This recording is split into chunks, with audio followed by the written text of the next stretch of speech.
네, 자연스럽게 정치권 대담으로 이어가 보겠습니다. 지금 보면 앞에서 정영훈 기자가 전해줬지만 오늘 아침에 10시 30분에 통합을 발표를 했습니다. 사실 천정배 의원 같은 경우 몸값은 좀 더 올려서 좀 이렇게 양쪽으로 저울질하지 않을까, 시기가 좀 늦어지지 않을까 생각도 있었는데 생각보다 좀 빨리 이 통합을 결정을 한 것 같습니다.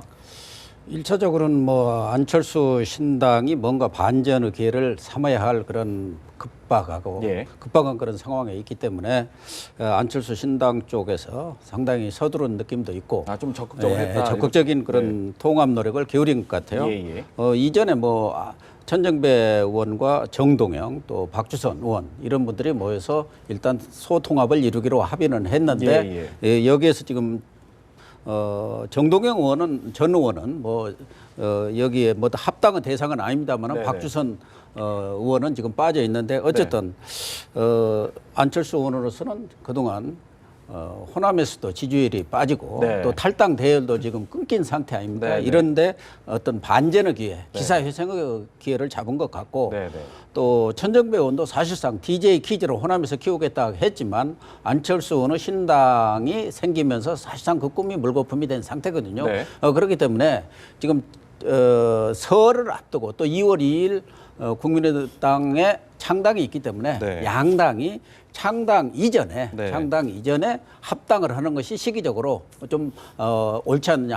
창당이 양당이 되고 나서는 또 합당한다는 것이 당대당 합당이라든가 또 그 지역구에 있는 인물들의 그런 그 여러 문제들이 발생하기 때문에 그런 점도 줄이는 것 하나와 또 하나는 지금 안철수 신당으로서는 교섭단체를 구성해야 할 그런 상황인데 사실 4명의 의원들이 마음은 이미 탈당했다가 다시 몸은 더불어민주당에 남아 있지 않습니까? 그렇기 때문에 이런 그 어떤 새로운 터닝 포인트를 만들어 줌으로써 호남의 4명의 의원들을 탈당을 촉진함으로 인해서 교섭단체 구성도 좀 박차를 가할 수 있는 그런 정기도 마련할 수 있고 특히 이제 곧 설이 있지 않습니까? 이 설 민심을 어떻게 잡느냐. 여기에 따라서 총선의 어떤 풍한계가 결정된다고 보기 때문에 지금 안철수 국민의당 입장에서는 천정배 의원이라든가 경우에 따라서는 뭐 아직은 남아 있습니다만 박준영 전 지사가 추진하는 신민당 또 김민석의 민주당 이런 것까지도 다 포괄하는 통합 야당 그러니까 더불어민주당을 제외한 통합 야당을 만든다고 한다면은 뭐 초반 같은 그런 파죽지세의 그런 상승세까지는 이끌어내지 못한다 하더라도 어쨌든 호남 민심을 돌릴 수 있는 뭐 이런 중요한 포인트 뭐 이런 것은 만들어낼 수 있지 않겠느냐 그런 차원에서 좀 서둔 것 같습니다. 고 교수님께서 종합적으로 좀 짚어주셨는데 반전의 포인트가 될 거라고 혹시 좀 기대를 좀 하시나요? 뭐 지금으로서는 불가피한 선택이고요. 아마 한 일주일 정도 더 늦춰질 수도 있는데 여러 가지 상황들 어쨌든 터닝 포인트를 만들어야 되기 때문에 이 수세에 몰리고 있는 이 상황을 극복하기 위해서 조금 당긴 것 같습니다. 지금 나온 내용들 이게 과연 반전의 계기가 될 수 있느냐? 이거 가장 큰 관전 포인트는 추가 탈당 여부인데 호남 지역, 특히나 전남 지역이나 광주, 김혜자 의원 등이 탈당이 예고돼 있었는데 아직 마음을 돌리지 못한 사람들. 이 사람들이 과연 좀 더불어민주당에서 국민의당으로 가느냐 여부가 이제 두 번째 어떤 중요한 포인트가 될 거고요. 만약 그렇게 된다면은 뭐 원내 교섭단체가 뭐 무난하게 구성이 되고 그리고 어느 정도 순탄한 기류로 갈 수 있는데 자, 이런 면들은 각자 그 지역구에 있는 국회의원들의 이해관계가 있기 때문에 이런 것들 사실 어떻게 될지는 이제 본인들이 결정할 문제고요. 가장 중요한 거는 여기에 이번에 천정배 의원이 합류를 하면서 나오는 여론조사의 어떤 풍향계가 될 겁니다. 그래서 호남의 민심이 더불어민주당으로 더 갈 것인지 아니면은 국민의당으로 갈 것인지 이런 여부들 그리고 아까 대한 내용들 뭐 합의문 내용을 보면은 뭐 총선의 여당의 압승을 저지하겠다는 내용이 나오는데요. 자, 이런 것들이 야당 지지층의 결집을 호소하는 거죠. 자, 이런 것들에 대해서 호남 민심이 어떻게 반응하느냐가 가장 중요한 어떤 결정수가 되지 않을까라는 생각이 듭니다. 근데요, 보면 지금 뭐 산술적으로만 보면 국민의 지지율이 1, 2% 남짓 정도밖에 안 되지 않습니까? 그렇죠. 그것이 이제 합쳐졌을 때 어느 정도 효과를 기대할 수 있을까에 대한 부분도 있을 텐데요. 그 부분은 독자적으로 봤을 때 그냥 산술적으로 합할 문제는 전혀 아닌 것 같고요. 사람들의 인식이라고 하는 게 그렇죠. 이게 지금 더불어민주당이나 아니면은 지금 안철수의 국민의당을 바라볼 때도 왜 갈등을 특히 호남 쪽에서 내죠. 어느 쪽이 과연 뭐 정권 교체가 됐든 아니면 총선에서 승리를 담보할 수 있는 그런 정도의 세력이 되느냐를 놓고 다르기 때문에 그렇게 봤을 때는 그냥 국민의힘만 놓고 봤을 때 그렇게 볼 수 있을 정도 힘은 안 된다고 봤기 때문에 1, 2%밖에 안 되는 건데 예. 그게 물리적인 합산이 아니라 1, 2가 더해지는 게 아니라 그래도 천정배 의원이라고 하는 호남에서의 역할도 있었고 예. 또 과거에 뭐 본인이 어쨌든 뭐 김대중 전 대통령이나 노무현 대통령의 친분이라든가 이런 부분들 또 그래도 약간은 친노하는 그 결을 좀 달리하는 어떤 주장들을 해왔기 때문에 힘을 보태는 데는 충분하게 어느 정도 힘이 보태졌고요. 저는 다른 부분에 좀 주목을 해볼 만한 게 지난주에 이제 그 안철수 의원이 첫 호남 쪽에서 창당 선언을 했었을 때 김한길 의원이 불참을 했었지 않습니까? 그걸 놓고 갈등이다 아니다 뭐 좀 여기에 있었고 문자 메시지가 안철수계에 대해서 어떻게 해야 되냐라는 그런 문자 메시지 쓱 돌면서 두 사람이 또 싸우고 있는 거 아니냐라는 얘기도 돌았는데 오늘 보니까 천정배 의원과의 창당 작업 자체를 김한길 의원이 주도를 했다는 게 좀 드러나지 않습니까? 마이크도 돌아가면서 세 분이 돌아가면서 얘기를 하시고 질의응답이 나왔을 때는 김한길 의원만 적극적으로 나와서 얘기를 하고 있어요. 그러면 쓱 안철수 의원의 안풍을 일으키는 건 안철수 의원했지만 실질적으로 주도권을 상사하면서 뭔가 이제 정말로 국민의당이 내부에서의 당을 장악해 나가는 이게 역시 김한길 의원 쪽으로 기울어가는 게 아니냐라는 거를 살짝 보여주는 모습이 아니었을까라는 생각이 자리 드네요. 배치도 왠지 그런 느낌도 그런 좀 느낌도 있었고요. 들고 그래서 앞으로 그러면 저게 두 사람이 협업으로서 잘 나가는 쪽으로 가느냐 아니면 과거에 한번 합당을 해서 통합을 했었을 때 좀 삐걱대면서 또 와야 되는 그렇죠. 그러니까 어떻게 보면은 효과를 못 냈던 어떤 계기도 한번 있지 않습니까? 또 한 번 그런 것이 벌어지냐도 역시 하나의 관전 포인트가 되겠죠. 사실 최근의 모습만 봤을 때는 그때 모습 떠올리는 분들이 굉장히 많았었지 않습니까? 그러면요, 이 상황에서 지금 천정배 의원이 합당을 하게 됐으면 동교동계 지금 사실 제3지대에 좀 머물러 있으면서 통합지대를 이렇게 만들겠다 했던 동교동계의 움직임은 어떻게 좀 될 거로 보세요? 근데 이제 재밌는 건 김홍걸 그 DJ 삼남이 지금 더민주당에 영입돼서 입당을 했다는 거 아닙니까? 그러면은 지금 동교동계는 사실 그 김홍걸 씨가 어머님하고 전혀 그 의사 교류가 없이 혼자 독단으로 더민주당에 입당을 했겠느냐? 그건 아니지 않겠냐? 그렇다 그러면은 이희호 여사를 의중을 무시할 수가 없죠, 동교동계는. 그래서 지금 탈당은 했지만 그렇다고 해서 지금 저 국민의당에 또 그 영입 지금 같이 하겠다고 한 것도 아니에요. 지금 그냥 중간에 어정쩡하게 있는 상황인데 이거는 아마 이제 그 국민의당이 얼만큼 쇄분리를 하느냐, 세를 불리느냐 거기에 따라서 세를 불리면 아마 그쪽으로 합류할 가능성이 있지만 지금 이 상태로 답보되면서 그냥 좀 지지부진한 겨우 호남에서 좀 몇 석 건지는 수준으로 된다고 하면은 그냥 통합을 추진하면서 야권 연대라든가 이런 데서의 그 역할만 하고 그러니까 그 당에 그 입당을 하는 것까지는 좀 어렵지 않을까 저는 그렇게 예상을 합니다. 지금 보면은 김홍걸 씨는 이효 여사의 의중이 반영이 된 거로 봐야 될까요? 아니면 그냥 이효 여사는 그동안 여러 차례 얘기했죠. 자기 아들이 정치하는 것은 반대한다. 그건 뭐 여러 차례 공개적으로 거의 얘기다시피 했는데 그러나 김홍기 씨도 지금 나이가 50이 넘은 분이십니다. 그래서 그 아들의 정치적 어떤 행보에 대해서 어머니가 일일이 이야기할 수는 없겠죠. 그러나 사실은 이효 여사의 의중을 반영하는 사람. 말하자면 이효 여사가 어떤 정치적인 생각을 갖고 있는지 본인이 거의 표명은 하지는 않습니다만은 그거는 역시 권노갑 전 고문호고 박지원 비서실장이죠. 그분들은 뭐 오랫동안 정치적인 어떤 그런 소통을 해온 상태이기 때문에 이호 여사의 의중을 반영했기 때문에 그분들이 당을 나갔을 때는 이호 여사가 반대하는데 나갈 일은 100% 없습니다. 그러나 아들의 문제는 본인이 50이 넘은 상황에서 자기 정치적인 어떤 선택은 뭐 아들이 그렇게 원한다면 어머니로서는 방법은 없다고 보는 거고 또 그렇다고 우선 김홍걸 씨가 더불어민주당에 입당한다고 해서 무슨 호남 민심이 그에 따라서 좌우되리라고는 저는 보지는 않습니다. 그분이 어떤 정치적 식견이라든가 정치적 활동을 해온 분으로서 어떤 정치적 선택을 한다면 모르지만 사실은 이것은 하나의 이미지 정치 아닙니까? 말하자면 더불어민주당으로서는 어떤 동교동계라든가 그분들이 빠져나가는 그런 공백을 좀 메워보자고 이 김홍걸 씨를 영입을 했지만 네. 그것은 그분이 갖고 있는 어떤 정치적 비중이 있는 건 아니란 말이에요. 네. 아버지 후광을 이용해서 그걸로 인해서 어떤 민심의 변화를 가져와 보겠다 하는 것은 네. 어떻게 보면 좀 정치 공학적인 판단이지 네. 그것이 호남의 민심에 어떤 영향을 주고 그러리라고는 전혀 저는 보지는 않습니다. 네. 호남의 민심이 그 아들이 아직까지 아무런 정치적 행위도 하지도 않고 또 그 더군다나 비리와 연루돼서 사법적 조치까지 받은 사람이기 때문에 네. 사실은 더불어민주당의 그러한 여러 가지 그동안 혁신안에 보면은 배치되는 것이죠. 그런 점에서 뭐 김홍걸 씨의 정치적 영향력은 뭐 일부 상징성은 있을지 모르지만 네, 네. 크다고 보지는 않습니다. 그렇다면 근데 재밌는 거는 지금 정대철 고문께서도 탈당을 했지만 네. 그 아들은 지금 중구 의원이죠. 이 네, 아들은 그대로 있어요. 더민주당에. 그러니까 이게 어느 프로에서는 뭐 부자지간에 정치적 색깔은 다를 수 있지 예. 않느냐라고 얘기하지만 그분들이 탈당을 할 때는 안철수 신당이 국민의당이 되게 잘 될 걸로 봤단 말이에요. 기대도 컸고 예. 실제 여론조사 호남에서도 좋았고. 예, 예. 근데 지금은 또 그 상황이 아닌 거예요. 그런 면에서는 이게 그 잘 될까 플러스 잘 됐으면 좋겠다였을 때 탈당했던 거 하고 네. 지금은 또 전혀 다른 지형이기 때문에 그래서 그 김홍걸 씨는 많은 이제 뭐 그 약점들도 가지고 있지만 어머니가 반대를 하는데 굳이 들어갔을까? 또 정대철 고문도 만일 그 더민 왜 그러면 아들은 그대로 네. 있었을까? 예. 예, 뭐 그 부자지간의 속내는 모르지만 모자지간의 속내는 모르지만 그렇지만 저는 안철수 신당보다는 더민주당에 뭔가 더 기대를 하는 게 아닌가 네.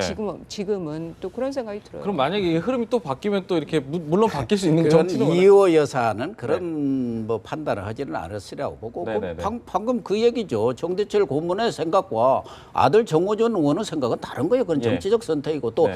지역이라는 것도 또 지역의 사정이 있거든요. 이 지역구 의원들은 거기에 어떤 상대가 어떤 사람이냐 이런 것도 또 봐야 하고 예. 또 그 지역의 그 인구 분포 말하자면 영남 사람 얼마 호남 사람 이런 것도 또 봐야 하기 때문에 정치적 선택은 다를 수 있고 그렇기 때문에 이 이호 여사와 김홍걸 씨 간에는 정치적 선택을 달리 할 수 있죠. 꼭 어머니 뜻에 꼭 따른다는 보장은 없는데 그러나 지금 말하자면 동교동계가 탈당을 했는데 요새 제3지대 사람들이 너무 많이 지금 네. 몰려 있는데 네, 네. 걸핏하면 제3지대에 가 있는데 지금 제3지대에 가 있어요. 뭐 정대철 고문, 권노갑 고문 이분들도 지금 아직 입당이 안 된 상태 예. 아닙니까? 그런데 최근에 권노갑 고문하고 정대철 고문이 안철수 의원을 불러다가 이거 큰일 났다. 네. 빨리 반전의 계기를 만들지 않으면은 이거 당 어렵다. 네. 이렇게 지금 재촉을 한 것이 얼마 전에도 보도가 났기 예. 때문에 그 일환으로 지금 천정배 의원과의 합당이 성사가 좀 빨리 된 것 아닌가 아, 그런 예. 차원에서 본다면은 예. 이 성사 이후에 거기에 힘을 보태주기 위해서 창당 그 무렵쯤에 아마 두 분 고문과 그때 같이 탈당했던 동교동계 소위 말해서 그분들 아직 현실 정치를 하는 분들은 아닙니다. 예, 예. 다 전직 의원들이지만 어쨌든 그분들이 힘을 보태줌으로 인해서 뭔가 국민의당의 상승세를 네, 탈 네. 수 있는 그런 뭐 계기를 좀 힘을 보태지 그렇다면은 않겠나 그렇게 보여집니다. 홍걸 씨는 그러면은 출마를 할까요? 아니면 안 할까요? 지금 상황에서는. 저는 출마 지역이 마땅치 않다고 봅니다. 설사 지역구에 간다고 하더라도 네. 그분이 갈 수 있는 것은 목포거든요. 네, 네. 목포. 네. 아들 두 분도 홍걸이, 네. 홍업이 네. 두 분도 다 그 지역에서 국회의원을 했습니다. 네, 네. 그러나 지금 거기 가 있는 분이 김대중 대통령의 영원한 비서실장인 박지원 의원이 현재 네. 있는데 네, 네. 그분하고 가서 이렇게 싸움을 시킨다. 그것은 제가 볼 때는 아무리 정치적으로 다르다고 하더라도 이호 여사가 찬성할 맞을 일은 것이다. 없고 네. 만약 문재인 대표가 그렇게 해서 내보낸다고 하면 그건 분명히 역풍이 붑니다. 이건 너무 꼼수고 장난치는 거 아니냐. 네, 네. 뭐 저격수 공천이다 무슨 닌자 공천이다 자객 공천이다 네, 네. 이런 얘기까지 했었습니다만 예. 정치를 그렇게 하는 것은 정도는 아니고 네. 제가 할 수 있다면은 예를 들면은 뭐 비례대표 정도는 네. 줄 수 있지 않겠냐 그런 얘기는 사실 지난 여름부터 나왔어요. 네. 비례대표를 놓고 문재인 측에서 꾸준히 홍걸 씨 측과 접촉구가 있다는 얘기도 나왔고 네. 지금 뭐 김홍걸 씨뿐만 아니라 YS 아들인 현철이 네. 또 노무현 대통령의 아들인 건호 씨 네. 이분들도 지금 영입하려고 노력을 하는 것은 예. 결국 문재인 대표로서는 우리의 정통성 야당 60년의 정통성은 우리한테 있다. 네. 그래서 아들들이라도 데려와서 그것을 담보하겠다는 생각인데 뭐 어떤 분은 뭐 인질 정치하냐고 그렇게 비아냥도 했대요. 인질 정치라는 지적이 나오고 있는 부분도 있잖아요. 지금 네, 아들들 이렇게 지금 다 불러다가 영입하려는 그 움직임에 대해서는 어떻게 좀 보세요? 만약 뭐 동교동계에서 이운평 전 의원이 인질 정치라고 비판을 했었고요. 네. 뭐 홍걸 씨가 한 거는 아마 뭐 어떤 미래에 대한 더불어민주당에 더 가능성이 있느냐 아니면 국민의당에 가능성이 있느냐 이제 이런 부분들보다도 예. 인맥상으로 네. 문재인 측이라고 봐야 될 겁니다. 네. 선대위 지난번 대통령 선거 때 선대위 국민통합위원회 부위원장을 했었고요. 네. 공직을 맡고 있었죠. 네. 그리고 그 다음에 혁신이 발표할 때도 맨 앞자리에 뭐 김홍걸 씨 와서 박수를 받기도 했었고 예. 이런 여러 가지 인맥상으로 볼 때 문재인 측으로 가는 게 이제 순리적으로 맞다고 봐야 되고 네. 여기에 대해서 뭐 이호 여사가 가타부타 얘기하기는 좀 쉽지 않지 않았을까라는 생각이 듭니다. 네. 다만 이제 이런 대통령의 아들들을 데려다 정치하는 것이 정치적으로 도움이 되느냐 도움이 되지 않을 것이냐. 네. 이 코트테일 마케팅이라고도 부른다고 하던데요. 대통령 마케팅이라고 하죠. 네. 대통령이 안 되면 대통령 가족들이라도 그 코트에 자락이라도 붙들어서 아. 일종의 정치적인 마케팅을 하는 거라고 하는데 예. 김홍걸 씨가 입당하는 경우는 일정한 효과는 있겠지만은 구조적으로 상당한 제한이 있을 수밖에 없다는 생각이 듭니다. 제한이라면요? 왜 그런 거 아니 이제 출마를 하게 되는 경우 지역구에 나가기 쉽지가 않죠. 예. 좀 뭐 아까 교수님 말씀하신 것처럼 목포로 나간다는 경우에 박지원 의원하고 붙기도 어렵고요. 네. 게다가 출마하는 경우에 과거에 최규선 게이트로 연루돼서 실형을 받은 적이 있습니다. 그쵸. 자 그렇다면은 혁신위 안과 정면으로 충돌하게 되죠. 예. 공천을 받을 자격 자체가 안 될 수가 있습니다. 예. 그렇다면은 비례대표로 가야 되는데 비례대표로 갈 경우에 어느 정도 정치적인 활동력을 벌일 수 있느냐 예. 자, 이런 부분에 대해서 한계가 있을 수밖에 없다는 네. 거고요. 김현철 씨도 마찬가지고 또 뭐 노건호 씨도 마찬가지고요. 대통령 아들들이 왔을 때 과연 지역구로 보내야 되느냐 예. 이런 부분들에 대해서 많은 정치적 한계가 있을 수밖에 없다는 생각이 듭니다. 이런 지적에도 굳이 이렇게 자꾸 영입을 하려는 이유는 앞서 말씀하신 부분도 있겠지만요. 권노갑 고문이 나가면서 동교동계에서 이제 나가시면서 네. 그런 얘기를 했었죠. 당신이 한으로 남은 게 우리가 나라의 국가의 민주주의를 이루는 데는 개혁을 했지만 네. 당내 민주주의를 이루지 못했다. 그 얘기는 우리가 부정할 수 없는 게 있는 것 같아요. 아버지와 아들에 대한 이미지 그리고 항상 지금까지도 정치를 하면 네. 어느 당의 대선급 주자가 이미지의 간판으로서 나서고 그 간판이 어느 정도까지 국민들의 신뢰를 얻느냐에 따라서 네. 또 실제로 당의 어떤 지지율 자체가 변하긴 하지 예. 않습니까? 그래서 지금 말씀하신 여러 가지 약점들이 있음에도 불구하고 이렇게 모셔왔을 경우에 더군다나 지금 더민주당 같은 경우 이제 호남계가 탈당을 했다는 그 아주 어떻게 보면 당으로서는 큰 기둥들이 빠져나간 상황이니까 예. 그거를 메꾸는 데는 분명한 심리적 기대 그리고 국민들이 볼 때도 그래요. 국민들이 막 복잡한 생각할 게 아니라 그래도 네. 김대중 대통령 아들인데 그거가 얼마나 큰데요. 그냥 이미지 정치라고만 하시지만 이미지가 또 얼마나 정치의 반은 이미지입니다. 사실. 예. 아니, 그동안 인재 영입 좋은 평가 받았던 부분에서 이런 혹시나도 그런 위험한 부담일 수도 있고 또 물론 이미지에 긍정적인 효과도 있을 수 있지만 이런 판단을 했을 때는 나중에 어떤 걸 기대하는지도 좀 궁금해요. 근데 뭐 이미지 면에서는 네. 뭐 야구를 잘 모르는 사람 입장에서도 네. 그러면은 뭐 그 이호 여사나 네. 아니면 DJ 쪽에 동교동교 쪽에서의 뭐 좀 그래도 그 어느 정도의 지지가 있나 보다 이런 느낌을 주죠 우선은. 예. 저게. 근데 저는 그 전 대통령들의 아들들이 이렇게 그 영립 케이스로 거론되는 것 자체가 예. 우리나라 정치가 아직도 후진적이라는 생각을 안 할 수가 없습니다. 그냥 뭐 이호 여사를 방문을 해서 거기서 뭐 그러니까 인사드리고 하는 거는 우리나라 뭐 예의상 그런 거는 예의로 받아들일 수 있지만 예. 거기서 어떤 뭐 20분을 만났네, 5분을 만났네 하는 것도 참 웃기는 거고 네. 이 아들들에 대한 좀 이 또 다른 정치권의 수조론이 아닌가 싶기도 하고 예. 여하튼 참 후진적이다 여전히 그런 네. 생각을 지울 수가 없네요. 네, 알겠습니다. 뭐 야당 얘기 해보고요. 이제 여당 얘기도 좀 나눠보면요. 지금 뭐 이미 예견됐던 부분이긴 한데 김무성 대표하고 최경환 그 의원하고 이게 충돌을 또 하고 있습니다. 이게 지금 총선 전략 가지고 계속 뭐 김무성 대표 보고 전략이 없네 하면서 흔들기 한다는 얘기가 있는데요. 어쨌든 친박 복시 박근혜 대통령의 복심인 최경환 전 부총리가 당에 돌아오면서 여러 가지 뭐 얘기들이 많이 나옵니다. 네. 또 바쁘시네요. 다보스 포럼에 가서 네. 반기문 유엔 사무총장 만날랴 또 돌아와서 친박 또 좌장을랴 아주 바쁘신 것 같은데 네. 어쨌든 뭐 최경환 전 부총리로서는 당에 복귀를 했기 때문에 나름대로 뭐 당을 위해서 그 당을 위한 게 결국은 박근혜 대통령을 위하는 거 아니겠습니까? 궁극적으로는 그런 차원에서 역할을 하리라고 보는데 사실 뭐 이렇게 다보스 포럼에서 돌아오자마자 기내에 내려 귀국하시면서 인재 영입론 가지고 김무성 대표를 공격을 하셨는데 뭐 최근에 야당에서는 활발한 인재 영입으로 뭔가 역동성을 보이고 있는데 사실은 뭐 새누리당에서는 그동안 뭐 이 전략 공천은 없다, 상향식 공천이다 이런 틀에 갇혀가지고 인재 영입이 부진하면서 당에 활력이 없는 거 아니냐. 또 국민들의 그런 어떤 새로운 변화의 물결, 변화를 바라는 기대에 부족한 거 아니냐. 그런 측면은 분명히 있습니다. 뭐 최근에 그런 전략 공천을 못 하니까 하다못해 전략 영입도 오고 전략 자리 배치도 오고 뭐 이런 어떻게 보면 뭐 우리 언론 용어로 좀 꼼수 비슷한 것들이 나오고 있습니다만은 문제는 뭐 김무성 대표도 얘기를 했지만 인재 영입 안 한다고 하지 말고 추천도 하면서 좀 영입을 하거라. 뭐 추천은 안 하면서 영입 안 한다고 하느냐 그런 얘기를 하는데 어쨌든 두 분이 앞으로 친박과 비박의 좌장으로서 이 공천 정국을 어떻게 주도해 나가면서 어떻게 시너지를 낼지 아니면 불화로 나갈지 이것도 하나의 관전 포인트가 될 것 같습니다. 근데 보면 여당 같은 경우는 보면 보수정당 같은 경우는 어떤 현안이 있으면 딱 모아서 이렇게 힘을 합치는 이런 경향들이 있다라고 저는 계속 들어왔는데 지금 같은 경우 너무 이렇게 좀 선거 앞두고 흔들게 하는 것 아니냐.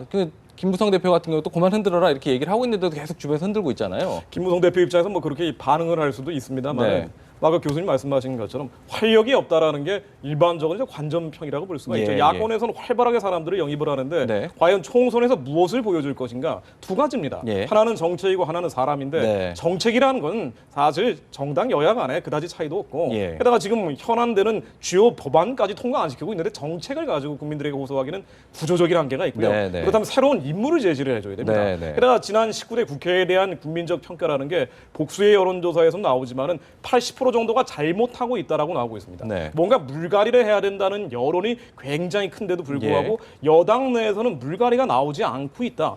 뭔가 새로운 인물이 나오지 않고 있다는데 정말 많은 비판이 제기될 수가 있고요. 그냥 관전자 입장에서 보자면은 새로운 인물을 제시하기에 이 오픈 프라이머리라는 하나의 원칙에 갇혀서 인물 제시가 불가능해진 거 아니냐. 이런 비판이 꼭 친박에서 나오는 것뿐 아니라 그냥 관전자 입장에서도 충분히 나올 수 있다는 생각이 듭니다. 그런 와중에 보니까 오늘 친박계 홍문종 의원 같은 경우는 안대희 전 대법관 최고위원으로 지명한 것을 두고 말을 하더라고요. 최경환 의원 일부러 안 심으려고 일부러 선수 친 것 아니냐 이런 얘기를 하던데요.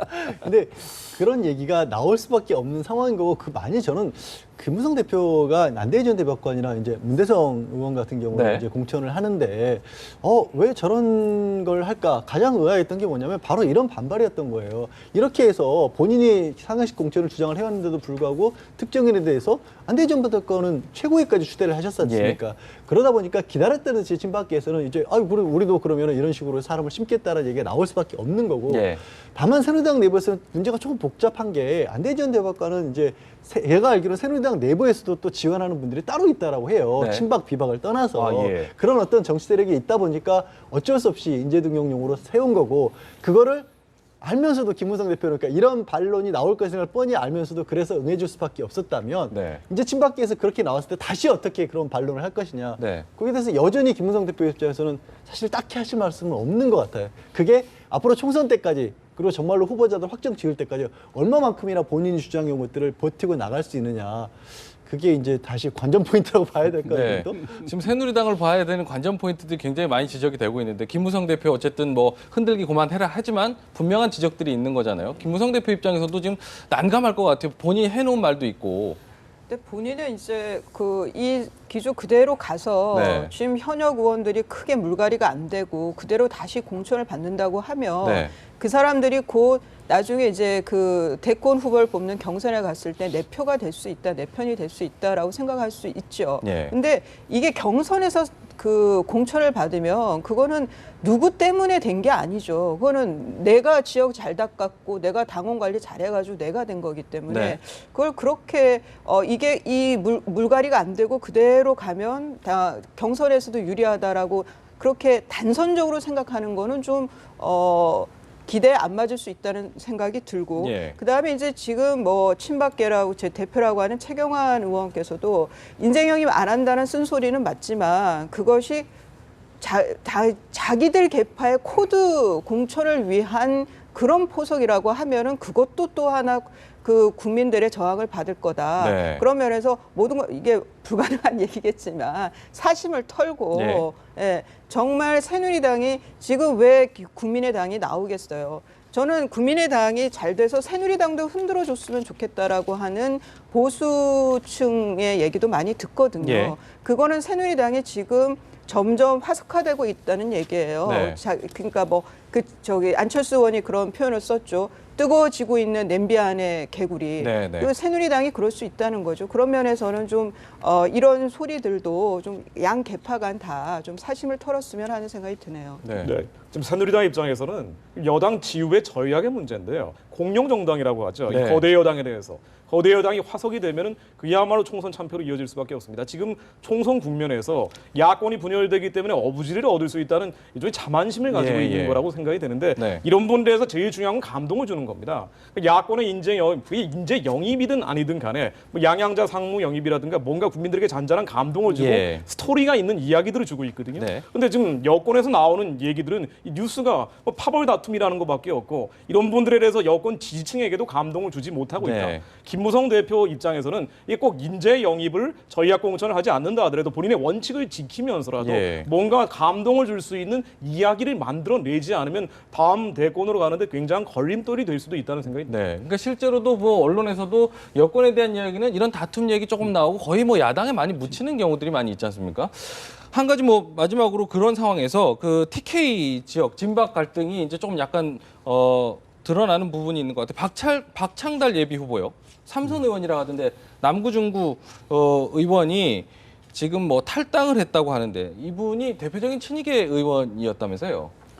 그렇죠. 그래서 친이계 재선 의원일 겁니다. 삼선입니까? 네. 그래서 중진 의원이시죠. 네네. 그런데 어쨌든 TK 지역에서 진박들이 너무 또 이렇게 뭐 네. 우리말로 하면은 떠돌이 좀, 진박들이 뭐 한 것 있냐 이런 식으로 비판을 좀 했다가던데요. 그렇게 해서 좀 찬밥 심세가 되고 있으니까 네네. 이게 이래서는 안 되겠다 해서 탈당을 하신 것 같아요. 네. 그런데 어쨌든 TK 지역에서도 뭐 진실한 사람 진박 이런 마케팅을 하지만 그분들이 현실적으로 그 지역에서 지금 지지를 받지 못하기 때문에 어떤 분은 또 다른 지역으로 가기도 하고 예. 뭐 이렇게 이동도 하고 그렇기 때문에 하고 있는데 네. 경우에 따라서는 지금 주저앉히기도 하고 있지 않습니까? 예, 예. 뭐 그런 인상을 주는 그 뭐 이렇게 사태까지 하고 네. 있는 상황이기 때문에 어쨌든 TK 지역에서 진박이 예상보다는 그렇게 지역 주민들로부터 평가는 받지를 못하고 있고 네. 그런 상황 속에서 뭐 친이계라든가 또 비박계 이런 쪽에 불만이 터져 나오는 그런 와중에 있는 것 같습니다. 네, 네. 여러 가지 종합적으로 정리를 하면 여당도 지금 정신을 좀 차릴 필요가 있다 이런 얘기겠죠. 알겠습니다. 오늘 대담 여기서 마무리하겠습니다. 도움 말씀 주신 고영신 한양대 특임 교수, 김성욱 한국자유연합 대표, 이수희 변호사, 양지열 변호사였습니다. 고맙습니다.